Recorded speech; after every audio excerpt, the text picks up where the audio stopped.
In a moment, with a phone call from the Israeli army, another Gaza high-rise became a condemned building, minutes ticking down on a one-hour warning. This, the office of the Associated Press, as its staff made instant decisions about what they needed to salvage to keep on working. Across the lift lobby, staff from the Al Jazeera bureau were doing the very same thing. On the street outside, the building's owner pleading for a stay of execution. We need 10 minutes. As you can see, they're all around me. The press, not people who are going in to get weapons out. But there was no arguing, not even about the timing. انهار البرج انهار البرج انهار البرج. Al Jazeera Gaza journalist Safwat Al-Khalut was live on air as he watched his workplace of 11 years vanish in front of him. We panicked, frankly, we panicked. How to leave, when to leave, what to take, where to go. These are like the quick and the fast things that you think of when something like that happens.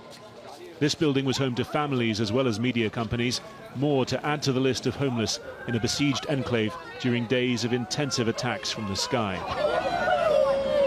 In a statement, Al Jazeera said it condemned in the strongest terms the bombing and destruction of its offices by the Israeli military, viewing it as a clear act to stop journalists from conducting their duty to inform the world and report events, and vowing to pursue every available route to hold the Israeli government responsible.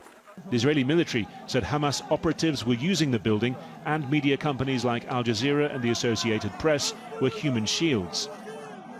I want to remind the world that in firing on our cities, Hamas is committing a double war crime.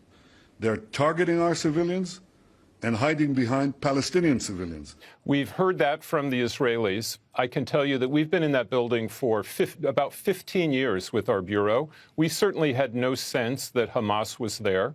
We would like to see the evidence. We're not sure whether Hamas was there or not. We don't know. But I can tell you the impact will be that the world will know less about what's going on in Gaza because that building was leveled. Hamas's top Gaza political leader issued this message during a visit to the Qatari capital, Doha.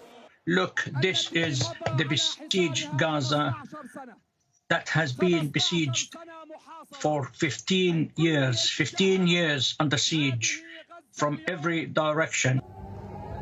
Hamas's military wing sent further major rocket attacks deep into Israeli territory on Saturday. A 55-year-old Israeli man was killed when one rocket struck his home in a Tel Aviv suburb. In the midst of it all, in the occupied West Bank, Palestinian protesters confronted Israeli soldiers on Nakba Day, when Palestinians mark the creation of the State of Israel, what they call the catastrophe. Scores were wounded, many by live ammunition. In occupied East Jerusalem, more scuffles around the neighborhood of Sheikh Jarrah, where threatened forced expulsions have fueled the tensions. With violence on so many fronts still untamed, Israel's Prime Minister said he spoke to the US President and informed him of Israel's planned next steps.